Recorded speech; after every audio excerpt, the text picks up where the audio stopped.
नमस्कार। मैं दिल्ली से अंजू खरबंदा। पुस्तक परिचय के अंतर्गत आज हम बात करेंगे लघु कथा संग्रह रोशनी के घाट, जिसकी लेखिका है कमल कपूर। आइए सबसे पहले आपको लेखिका से परिचित करवाती हूँ। 2 मई को कोटा, राजस्थान में जन्मी कमल कपूर नारी अभिव्यक्त मंच पहचान पंजीकृत की संस्थापक व अध्यक्ष हैं। इनके सृजन की बात करें तो 2 उपन्यास, 11 कहानी संग्रह, 3 लघु कथा संग्रह, 1 बाल गीत, 7 कविता संग्रह, 1 स्मृति ग्रंथ और 100 से भी अधिक संयुक्त संकलनों में सहभागिता है। संपादन जगमग दीप ज्योति, नारी विशेषांक एवं बाल विशेषांक के अतिथि। संपादन अमर भारती की पुस्तकों का संपादन एवं पहचान पत्रिका का संपादन। पुरस्कार और सम्मान की बात करें तो 10 राज्यों से मिले अनेकानेक सम्मानों में उल्लेखनीय हरियाणा साहित्य अकादमी से सर्वश्रेष्ठ महिला साहित्यकार सम्मान। उनकी 3 कहानी संग्रह को सर्वश्रेष्ठ कृति सम्मान और 2 कहानियों को अखिल हरियाणा प्रथम पुरस्कार।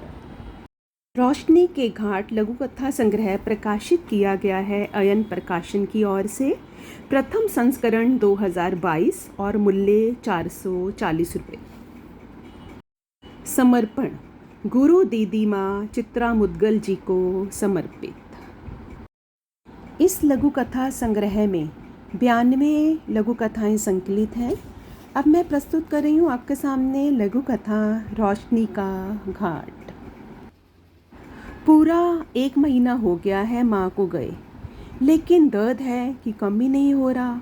वह माँ तो मेरे पति अनुपम की थी, पर मेरे लिए माँ से भी कहीं अधिक। उन जैसी मधुर भाषणी, सौम्य और सरल सांस मैंने ना कभी देखी और ना ही सुनी। मैं यह नहीं कह सकती कि उन्हें बनाकर ब्रह्मा ने वह मौलिक सांचा ही तोड़ दिया, क्योंकि उनकी बिटिया मेरी ननंद रानी अमनी दीदी भी उनका ही संस्करण है और मेरी दोनों बेटियां भी उनकी तरह ही बनती जा रही हैं। मैंने पापा जी को कभी नहीं देखा, लेकिन माँ और सब रिश्तेदारों से जितना उन्हें जाना है, यही घोषित करता है कि अनुपम उनकी ही मिरर कॉपी है। बड़ भागी हूँ मैं कि इस घर का हिस्सा बनी और माँ के निर्मल दुलार की हकदार भी। अनुपम और अवनी दीदी बहुत छोटे थे जब पापा जी दिवंगत हुए। एक दिन मैंने उनसे पूछा, माँ पापा जी नहीं थे, फिर भी आपने बच्चों की इतनी सुंदर परवरिश की, कैसे कर पाई आप अकेले ये सब? क्योंकि मैंने उनकी यादों को अपनी ताकत बनाया था बेटा, कमज़ोरी नहीं, वह मुस्कुराते हुए बोली थी। माँ पिछले कुछ दिनों से उदास और अनमनी सी रहने लगी थी। मैंने जोर देकर कारण पूछा तो उन्होंने धीमे सोए में जवाब दिया, सच कहूँ विभा बेटे, तुम्हारे पापा जी के पास जाना चाहती हूँ अब। और फिर वह एक रात अच्छी भली सोई तो फिर कभी जागी ही नहीं। बोझिल मन से उनके सारे अंतिम काम काज और विधियों को निपटाकर आज उनकी चीज़ें सहेज समेट रही थी तो उनकी यह डायरी हाथ लगी। मैं जानती थी कि वह कभी कभी डायरी लिखती हैं, लेकिन इतनी ईमानदारी तो थी मुझ में कि उनकी डायरी को मैंने कभी पढ़ा नहीं। पर आज मैं खुद को रोक ना पाई। यह डायरी नहीं थी, उस पूरी ज़िंदगी की दास्तान थी जो माँ ने पापा जी के साथ और उनके बाद जी थी। बरसती आँखों से मैंने वह अंतिम पृष्ठ पढ़ा जो उन्होंने अपनी मृत्यु से 1 दिन पहले लिखा था।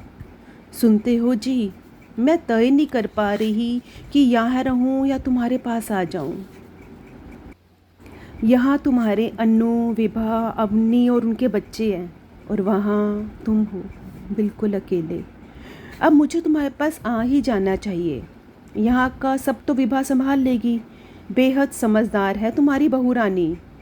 आगे 4 पंक्तियाँ और थी।